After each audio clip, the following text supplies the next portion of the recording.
خوش آمدید کہتے ہیں آپ کو علماء کرام کے ساتھ ہماری نشست ہوتی ہے. آپ کے سوالات، علماء کرام کے جوابات. ہم نے ایک واٹس ایپ نمبر آپ کی خدمت میں عرض کیا ہے، پیش کیا ہے. آپ اس پر وائس نوٹ کی صورت میں یا ویڈیو کی صورت میں اپنے سوالات بھیج سکتے ہیں. ابھی آپ کی اسکرین پہ دوبارہ آ بھی جائے گا، آتا رہے گا بار بار اس سیگمنٹ کے دوران. اور گزارش یہ ہے کہ سوال کو آپ جتنا ٹو دی پوائنٹ رکھیں گے اور آڈیو ہو یا ویڈیو وہ کلیئر ہوگی تو ہم اس کو آن ایئر کرنے میں آسانی ہوگی ہمارے لیے.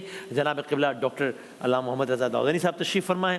جناب قبلہ مفتی اکمل صاحب تشریف فرما ہے. میں بہت شکر گزار ہوں، بہت نوازش. میں چاہتا ہوں اس سے پہلے کہ سوالات کی جانب جائیں، آج چونکہ ماہ مبارک کا پہلا روزے جمعہ ہے تو اگر ایک بات روزے جمعہ کی فضیلت کے حوالے سے اگر کہتے ہیں پہلے تو پھر ہم سوالات کی طرف بڑھتے ہیں. بسم اللہ الرحمن الرحیم. ظاہر ہے کہ ماہ مبارک رمضان کو سید الشہور کہا گیا کہ مہینوں کا اگر سردار ہے تو یہ ماہ رمضان ہے. اور اگر آپ اس کے اندر دیکھیں کہ جمعے کا جو دن ہے وہ سید الایام اس اعتبار سے ہے کہ ہفتے میں کسی اور دن کے لیے وہ فضیلتیں نہیں ہیں کہ جو جمعے کے دن کو حاصل ہے. صحیح ہے. تو یہ نور علی نور والا معاملہ ہو گیا. یہ اگر آپ غور فرمائیے کہ ایک طرف مہینوں کا سردار ہے اور پھر مہینے کے سردار میں وہ دن آ گیا کہ جو عمومی دنوں کا سردار ہوتا ہے. تو اس میں ویسے ہی پروردگار عالم کی بارگاہ میں عرض ادب کرنے کی بڑی تاکید ہے. نماز جمعہ کا خاص اہتمام ہوتا ہے. پروردگار عالم نے اس نام سے قرآن مجید کے اندر سورہ رکھا ہے، وہ اسی نام سے موسوم ہے اور اس کے اندر خاص اہتمام کے ساتھ اس کا ذکر کیا گیا. یاد پروردگار کا حوالہ موجود ہے. تو اگر یاد پروردگار اس مہینے کے اندر اس شان کے ساتھ ہو کہ جمعے کی نماز بھی پڑھی جائے اور دیگر اذکار کیے جائیں تو کیا کہنا ہے، انسان کے لیے بہت بڑی سعادت ہے اور اس کو کسی بھی صورت میں ویسٹ نہیں کرنا چاہیے. قبلہ جی بسم اللہ الرحمن الرحیم. نبی کریم صلی اللہ علیہ وسلم کا فرمان ہے کہ جمعہ کا دن وہ دن ہے کہ جس میں آدم علیہ السلام پیدا ہوئے اور اسی دن آپ کی وفات ہوئی، اور اللہ تبارک و تعالیٰ نے اس دن کو مومنین کے لیے عید کا دن بنایا.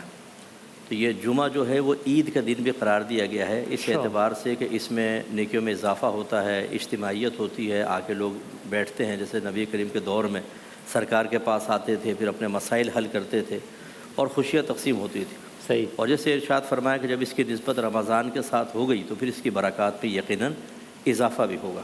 تو اس دن کو خاص طور پر انسان نیکیوں میں اضافے کے لیے کوشش کرے کہ استعمال ہو.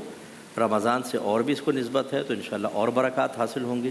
تو یہ ابھی آخری ساعتیں بھی ہیں. کہا جاتا ہے کہ رمضان اس کے روز جمعے کی آخری ساعتوں میں، یعنی بعض نے کہا کہ عصر سے مغرب جو بھی دعا اللہ تبارک و تعالیٰ کی بارگاہ میں جائز کی جائے وہ مقبول ہوتی ہے. کیا بات ہے. تو یہ آخری جو پہر ہے اس کو کوشش کرنی چاہیے کہ دعاؤں میں زیادہ اس کو استعمال کریں. ایک سوال بتائیے کہ ایک سوال آیا تھا کہ جی سنا ہے، یعنی سوال پیش کر رہا ہوں کہ سنا ہے کہ جناب شب جمعہ اگر کسی کی تدفین ہوتی ہے تو عذاب میں تخفیف کا معاملہ ہوتا ہے، آسانی ہوتی ہے. تو اگر کسی کا انتقال ہوا ہے مثال کے طور پہ جمعرات کو یا بدھ کے روز مثال کے طور پہ، بہت غیر ضروری نہیں، لیکن کیا اس مقصد کے تحت یا اس ارادے سے تدفین میں کچھ تاخیر کر دینا کہ شب جمعہ مل جائے جب نماز جنازہ ہو، یہ ٹھیک ہے یا نہیں ہے؟ کوئی ایسا عمل نہیں ہے؟ مطلب میری معلومات کے مطابق اس کا تعلق تدفین سے نہیں ہے، وفات سے ہے. ٹھیک، کہ کس روز وفات ہوئی ہے. جمعے میں وفات پائی، اللہ تعالیٰ اسے عذاب قبر میں تخفیف فرماتا ہے، بعض روایت میں کہ اٹھا لیتا ہے. تو یہ نہیں ہے کہ آپ پہلے سے کر کے اس کی تدفین دیر سے کریں، بلکہ تدفین میں جلدی ہی مقصود اور مطلوب ہے، فوراً کرنی چاہیے. صحیح. یہ ایسے ہی کہ اس میں ایسا نہیں ہے پہلی رات شب جمعہ ملے اس لیے ہم یہ کر رہے ہیں. تدفین کے حوالے سے تو تاکید ہے کہ اگر ایک انسان کی جب تدفین جیسے انتقال ہوا تو جتنا جلد ہو سکے اسے دفن کیا جائے. اچھا. یعنی ٹھیک ہے اگر مثال چند گھنٹوں کی اگر بات ہو کہ جس کو ایک عرف کے اندر کہا جاتا ہے کہ ایک مناسب ہے کہ کبھی ہوتا ہے جناب بیٹے آ رہے ہیں باہر سے فلاں وقت تو لگ ہی جاتا ہے، لیکن یہ کہ اس کے علاوہ غیر ضروری اس کو ڈیلے کرنا بالکل پسند نہیں کیا گیا. صحیح. ٹھیک. اب سوالات کی جانب ذرا بڑھیں. دکھائیے گا پہلا سوال، دکھائیے گا جی. ویڈیو جیسا دین کے حساب سے ویڈیوز دیکھیں اور پیسے ملیں گے اور مل بھی جاتے ہیں تو دینی اعتبار سے وہ جائز ہیں یا نہیں؟ ٹھیک. یعنی وہ یہ کہہ رہے ہیں، پہلے آپ بتا دیجیے کہ جو میں سمجھ پایا ہوں کہ اگر کچھ سوشل میڈیا کو اگر ارننگ کا ذریعہ بنایا ہوا ہے تو وہ ارننگ جائز ہے کہ نہیں ہے؟ انہوں نے خاص ویڈیو کا لفظ کہا ہے. ویڈیو ہاں بالکل. یہ دیکھیں گے کہ ویڈیو کس نوعیت کی ہے. دیکھیں ہم اس میں تھوڑا سا ریلیف دیتے ہیں کیونکہ آج کل ویسے ہی ارننگ کے جو چانسز ہیں نوجوانوں کے لیے بہت کم ہیں. اگر ہم بہت ساری اس میں پابندیاں سختی کرنے کی کوشش کریں تو پھر یہ راستے بھی بند ہوتے ہیں اور نوجوان پھر گناہوں کی طرف یا دیگر چیزوں کی طرف چلے جاتے ہیں. شدید تنگ دستی ان کو ڈپریس کر دیتی ہے. تو اگر وہ ویڈیوز ایسی ہیں جس میں کوئی ناجائز چیز نہیں ہے یا بہت سی چیزیں ہوتی ہیں خالی کلک کریں آپ، اس میں بھی آپ کو ارننگ کے چانسز ہوتے ہیں. اور وہ ویب سائٹ فی نفسی کوئی اسلام دشمن نہ ہو، کوئی اس میں مخرب اخلاق چیزیں نہ ہوں، کوئی مسلمانوں کے خلاف نہ ہو، کوئی اور ایسی بےہودگی نہ ہو تو پھر اس قسم کی ارننگ کی اجازت دی جاتی ہے. صحیح ہے. یہ ایسا ہی بات معاملہ بنیادی طور پہ اصول وہی ہے کہ جو مفتی صاحب نے ارشاد فرمایا کہ کوئی مخرب الاخلاق چیز نہ ہو, کوئی غیر دینی بات نہ ہو, کوئی غیبت نہ ہو رہی ہے, کوئی ٹرولنگ نہ ہو رہی ہو, خواہ مخواہ کسی کی کیریکٹر اسیسینیشن نہ ہو رہی ہو. یعنی اس کے اندر میں اس کو ضرور وسعت دینا چاہوں گا کہ اگر آپ نیوز یا میڈیا کے حوالے سے بھی دیکھیں تو ٹھیک ہے, ایک تو یہ کہ نیوز دی جا رہی, مگر اس نیوز کے ذریعے سے کیا کیا جا رہا ہے, کیا کردار کشی کی جا رہی ہے, اس کے ذریعے سے کوئی غیبت کا پہلو, کوئی تہمت کا پہلو, تو وہ بھی جائز نہیں ہوگا. لیکن اگر ایسا کچھ نہیں ہے, ایک آپ اچھی ایک اینیمیٹڈ کوئی مووی بنا رہے ہیں یا کوئی ایسا کارٹون بنا رہے ہیں کہ جس سے کوئی اچھا میسج چلا جاتا ہے یا جائز انٹرٹینمنٹ کی حدود میں بھی ہے, تو بھی وہ بالکل درست ہو جائے گا, اس میں کوئی پرابلم نہیں. پھر اس کے اندر ایک اور چیز یہ کہ جو ایڈس چلتے ہیں کہ جن کی بنیاد پر وہ انکم جنریٹ ہو رہی ہوتی ہے, تو اس کے اندر وہ فلٹرز غالباً موجود ہوتے ہیں. جو اس کے ماہرین ہیں وہی بتاتے ہیں کہ جو اس کے اندر فلٹرز ہوتے ہیں اس کے اندر اس بات کی گنجائش ہوتی ہے کہ آپ مخرب الاخلاق جو ایڈز ہیں ان کو فلٹر کر سکتے ہیں. صحیح ہے. تو کم سے کم جتنی وہ کوشش آپ کر سکتے ہیں وہ ضرور کریں. صحیح ہے. آپ نے ایک لفظ استعمال کیا ٹرولنگ, تو ابھی بڑا ایک کامنلی یوز ورڈ ہے نا. میں بالکل سیدھا سوال پوچھوں تو کیا یہ فقہی طور پہ یہ ایک اس کی اجازت ہے ٹرولنگ کی؟ ایک ہوتا ہے کہ آپ نے ایک بات کی, ٹویٹ کی مثال کے طور پہ, اور مجھے آپ کی رائے سے اختلاف ہے اور میں نے کہا کہ جی میرے خیال میں آپ کی رائے بالکل غلط ہے, ایسے نہیں ایسے. ایک ہوتا ہے مجھے کسی کی رائے غلط لکھی ہے اور میں نے کہا کہ تم یہ, تمہارا فلاں یہ, اور یا میں نے اس پہ الزام لگایا کہ تو اس کا ایجنٹ, تو اس کو ہم نے بڑا اس کو یہ نارملائز ہو گیا ٹرولنگ ہے جی. پہلے ہم کہتے تھے گالی دے رہا ہے یار, ٹرولنگ ہے جی, یہ تو کول ہے. ظاہر ہے کہ اس عنوان کے بدلنے سے اس کی حقیقت تو نہیں بدل جائے گی, وہ تو اسی طریقے سے رہے گا. بچے کو آپ نام لے کر پکاریے, گڈو کہیے, پپو کہیے, چنو کہیے, وہ تو وہی ہے. بالکل اسی طریقے سے آپ ڈاکو کہیے, آپ اس کو رہزن کہیے, آپ اس کو ڈکیت کہیے, یا آپ اس کو کوئی اچھا سا نام دے دیجیے کہ بظاہر بہت اچھا لگ رہا ہو, وہ ڈاکو تو ڈاکو ہی رہے گا. تو فحش بکنے والا ہے, گالم گلوچ کرنے والا, جس کی گفتگو کے اندر کوئی ڈیسنسی نہیں ہے, تو اگر شائستگی ہی ملوز خاطر نہیں ہے تو اس کا نتیجہ بطور کلی معاشرت پر بھی بہت برا پڑتا ہے. صحیح. اور خاص طور پر یہ عمل فی نفس ہی اپنی جگہ پر بھی جائز نہیں ہوگا. بالکل ٹھیک. اور یہ ویڈیوز کے حوالے سے آپ سے بھی کچھ ایڈ کرنا چاہیں تو کیجیے گا.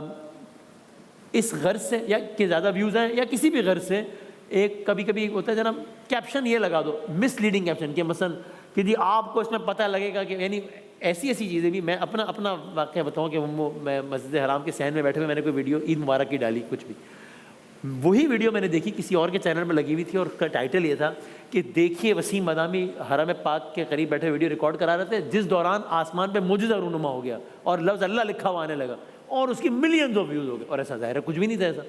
تو یہ جو مس لیڈنگ کیپشن ہوتے ہیں زیادہ ویوز حاصل کرنے کی غرض سے, یہ اس پہ کیا کہیے گا؟ جی ہاں, پہلے میں تو خیر کوئی اضافے کی حاجت نہیں ہے, بس اتنا ہے کہ بعض لوگ سود کو بھی نفع کہہ کے حاصل کر لیتے ہیں, تو نام سے کوئی نہیں چینج ہوتا. جی. دوسری بات یہ کہ اس طرح کے جھوٹ لکھ کر فراڈ کر کے, اور ایک ذہنی اذیت کہ آدمی اسی توقع میں اس ویڈیو کو کلک کرتا ہے, اور جب وہ چیز نہیں پائی جاتی تو شدید قسم کی کوفت ہوتی ہے, اور ہو سکتا ہے کہ تبرکات اس کے زبان سے نکلتے ہوں اس کے حق میں. تو یہ انتہائی غیر مناسب چیز ہے کہ آپ کسی کو اتنا زیادہ فیٹ اپ کر دیں. اور یہ اب یہ ایک دفعہ یہ دیکھ لیں آسمان سے پیسوں کی بارش ہوگی, اور وہ کلک شروع. لوگ بھی کہتے ہیں کہ کون ہے جو ہمیں بیوقوف بنائے, ڈھونڈ رہے ہے جو ہمیں بدھو بنائے, ہم تیار ہیں. تو بہرحال یہ بالکل اس طرح جھوٹ وغیرہ نہیں کرنا چاہیے, یہ ناجائز. اور یہ مطلب جھوٹ کی کیٹیگری میں آئے گا, بالکل گناہ ہے, فراڈ ہے, جھوٹ ہے, اور پھر قلبی جو تکلیف ہوتی ہے اس کی اذیت کا گناہ بھی اس کے نام اعمال میں لکھا جائے. صحیح, بالکل ٹھیک. دکھائیے گا جی اگلا سوال, اگلی ویڈیو دکھائیے گا. Assalamu alaikum. Walaikum assalam. My name is Hurain Fatma. I am 6 years old and I live in Colorado, USA. I want to ask, why do we fast in Ramadan? And how can little kids like me take part in Ramadan, as we are too young to fast the whole day? Thank you. Right, okay. ہم نے چاہ کر بچی نے سوال بھیجا تو ذرا حوصلہ افزائی ہو تو ہم نے شامل کیا. تو اگر کہتے ہیں ہم 6 سال کی عمر میں کیسے رمضان میں اپنا حصہ ڈالوں, میں کیسے روزہ رکھوں, تو بہت لمبا دن ہے. تو آپ ان کو اور اس تمام بچوں کو کیا کہیے گا؟ ظاہر ہے کہ ہم اس بچی کے جذبے کو اپریشیٹ کریں گے کہ بہرحال وہ مہم مبارک ہے, رمضان کی طرف متوجہ ہے, اس کی یہ توجہ ہے کہ روزہ ایک عبادت ہے جس کو مسلمان رکھا کرتے ہیں. ظاہر ہے گھر کے اندر ایک ماحول ہوگا جس کی وجہ سے اس کے ذہن میں یہ خیال آیا ہوگا. یہ ساری چیزیں بہت زیادہ اپریشیبل ہیں. اب اس کے بعد اگلا مرحلہ آتا ہے کہ ظاہر ہے یہ تو بچی ہے, نابالغ ہے, تو اس کے اوپر روزہ واجب تو قطعاً نہیں ہے, لہٰذا اس کے اوپر کوئی اوبلیگیشن بھی نہیں ہے کہ وہ روزہ رکھے اور فاسٹ کرے اور اس کے بعد کوئی زحمت میں مبتلا ہو. لیکن بہرحال اگر وہ اپنے اندر استطاعت پاتی ہے, ایک لفظ استعمال ہوتا ہے موک فاسٹنگ. کیا کہتے ہیں؟ موک فاسٹنگ. اچھا, تو وہ جس طریقے سے موک ایکسرسائزز نہیں ہوتی. جی. اچھا. موک فاسٹنگ بعض اسکولوں کے اندر میں نے دیکھا, بڑا اچھا ایک کانسیپٹ تھا کہ وہ یہ کرتے تھے کہ جناب چھوٹے بچے ہیں تو ظاہر ہے کہ چھوٹا بچہ پورا روزہ رکھنے کی توانائی نہیں رکھتا، تو وہ اس کو ویسے ہی ایک نیت کراتے تھے ایک عادت ڈالنے کے لیے، اور کہتے تھے کہ ہاں ٹھیک ہے اب آپ لوگ اس روزے کو کھول دیجئے، تاکہ ان کے اندر ایک تربیت کا ایک عنصر اور پیدا ہو کہ ٹھیک ہے پورا روزہ نہ رکھ سکے تو جتنا رکھ سکے اتنا انہوں نے رکھا، اور اس کے بعد روزہ انہوں نے کھول دیا، ایک کم سے کم اس ماحول اور اس فضا کے اندر وہ آنا شروع ہو تو بچوں کو ایسی پریکٹس کراتے رہے تو اچھا ہے۔ اس سے آپ نے اس میں کچھ اگر اضافہ کرنا تو کیجیے، ورنہ میں اگلا سوال آپ کی خدمت میں تھوڑی سی اس میں جی ضرور۔ دیکھیں نبی کریم صلی اللہ علیہ وسلم نے فرمایا کہ جب بچہ 7 برس کا ہو جائے تو اس کو نماز کا حکم دو، 10 برس کا ہو جائے تو مار کر نماز پڑھاؤ۔ اس پر فقہاء نے ارشاد فرمایا کہ اصل مقصود نماز نہیں ہے، اصل یہ ہے کہ بلوغت کے بعد نماز اس پہ فرض ہوگی، اگر پہلے سے عادت نہیں بنائے گا تو عین بالغ ہونے کے بعد ہو سکتا ہے کہ وہ اس کا عادی نہ رہے اور ترک نماز کی وجہ سے گناہ کبیرہ کا مرتکب ہو۔ جب یہ فرضیت اصل ہوئی تو انہوں نے کہا روزہ بھی تو عنقریب فرض ہونے والا ہے، اس لیے بہتر ہے کہ بچے کو 7 برس کا ہو جائے تو روزے کی تلقین کریں، 10 برس کا ہو جائے تو سختی کریں۔ لیکن دونوں میں فرق یہ ہوگا کہ نماز تو آسان عبادت ہے، اس میں تو کرنی ہے، روزے میں دیکھیں گے بچے میں طاقت ہے کہ نہیں، اگر وہ طاقت رکھنے کے قابل ہے تو رکھوائیں، اور اگر نہیں ہے تو تھوڑا ریلیف دیں۔ اور اس میں یہ بھی ہے جیسے حضرت نے ارشاد فرمایا کہ رکھ لیا بچے نے اور توڑ دیا تو کوئی گناہ گار بھی نہیں ہوگا اور قضا بھی نہیں ہے اس کی، تو اچھا چلے رکھوا لیں۔ وہی جیسے 12 بجے بچوں کا روزہ 12 بجے کھل جاتا ہے، اس طرح کیا ایک داڑھ کا روزہ بھی ہم نے رکھا تھا، جس نے پوچھا روزہ کا ہے، ہم نے کہا الماری میں رکھ کے آئے، یہ بھی ہوتا تھا۔ تو چھوٹے چھوٹے بچوں کو اس طرح شروع میں تھوڑی بھوک، پھر بعد میں، اور بعض اوقات ایسا ہوتا ہے میں نے 7 سال کے بچوں کو دیکھا پورے 30 جی بالکل دیکھ کے نا ہمت کر کے ہو جاتا ہے، تو اگر اس میں ہمت ہے تو، لیکن تلقین یہی ہے کہ 7ویں سال میں تلقین اور 10ویں سال میں تھوڑی سی سختی، اس کے بعد انشاءاللہ بچے آگے چل کر آپ کو کہنے کی ضرورت نہیں ہوگی، بلوغت کے بعد خود وہ اس فرض کو پورا کریں۔ ایسا بھی ہوتا ہے کہ اگر ایک خاص ماحول اور آپ بچوں کو رغبت دلائیں تو وہ 7-8 سال کے بچے پھر آپ ان کو کہہ رہے ہوتے ہیں کہ چلو تم پانی پی لو، وہ کہتے ہیں نہیں سب روزہ پورا رکھیں، میں بھی پورا رکھوں گا، میں بھی افطار پہ، تاکہ تو ایک آخری سوال بس لے لیتے ہیں، ختم کر دکھائی، آخری آڈیو سنا دیجیے گا جی۔ روزہ کی حالت میں جب ہم وضو کرتے ہیں تو پانی کے کچھ ڈراپس ہمارے حلق تک پہنچ جاتے ہیں، تو اس سے روزہ باطل ہو جاتا ہے یا پھر نہیں؟ صحیح، دوران وضو روزے میں پانی چلا گیا اگر اندر، نہیں، بہرحال اگر اس کو معلوم ہے کہ میں کلی کروں گا تو یہ پانی چلا جائے گا تو وہ کلی نہ کرے، لیکن یہ کہ ایسا کچھ بھی نہیں تھا، اتفاق سے اس نے وضو کر رہا تھا نماز کے لیے اور کلی کرتے ہوئے اتفاقاً اگر کچھ چلا گیا تو پھر وہ معاف ہوگا، لیکن یہ کہ بہرحال اگر پہلے سے معلوم تھا تو اس کو احتیاط کرنی ہے اس بارے میں۔ بالکل ٹھیک۔ ہمارے یہاں تھوڑا چینج ہے کہ حلق سے چاہے جان بوجھ کر چاہے نادانستہ طور پر یا وضو کر رہے تھے کسی نے دھکا مارا اور اچانک پانی اندر چلا گیا، ہر صورت میں روزہ ٹوٹ جائے گا۔ ہاں، لیکن بے احتیاطی کریں گے، غفلت ہے تو گناہ گار بھی ہوگا، اور جیسے یہ ایکسیڈنٹ ہو جاتا ہے اس طرح سے کوئی، اس میں گناہ گار نہیں ہوگا لیکن بہرحال قضا لازم ہوگی۔ یعنی اس میں پھر اس کو ایک روزہ اور رکھنا پڑے گا، ایک روزہ بعد میں رمضان کے بعد رکھنا، اور جب یہ عمل ہو گیا تو اسی مومنٹ پہ روزہ ٹوٹ گیا تو ٹوٹ گیا، لیکن مثل روزہ دار کو اس کو گزارنا واجب ہوتا ہے۔ یہ میں پوچھنا چاہ رہا تھا، کہتے ہیں کہ کھانا ایسا نہیں ہے وہ کہ چلو اب ٹوٹ گیا تو کھانا لاؤ، وہ اس کو مثل روزہ دار کے گزارنا واجب ہے اور بعد میں قضا بھی ہوگی۔ ٹھیک ہے، تو فرق یہ ہوا کہ یہاں یہ ہے کہ اگر بے اختیاری میں ہو گیا ہے تو گنجائش ہے، لیکن یہاں یہ کہ نہیں اگر بے اختیاری میں بھی ہوا ہے تو روزہ ٹوٹ گیا، گناہ گار نہیں ہوگا۔ ٹھیک، بہت شکریہ، بہت نوازش، علماء کرام کے ساتھ انشاءاللہ روزانہ ہماری نشست سجے گی، اور آپ اپنے سوالات آڈیوز اور ویڈیوز کی صورت میں بھیجیں، ہم شامل کریں گے انشاءاللہ۔ آتے ہیں ایک چھوٹے سے بریک کے بعد قرآن سائنس سیگمنٹ کے ساتھ۔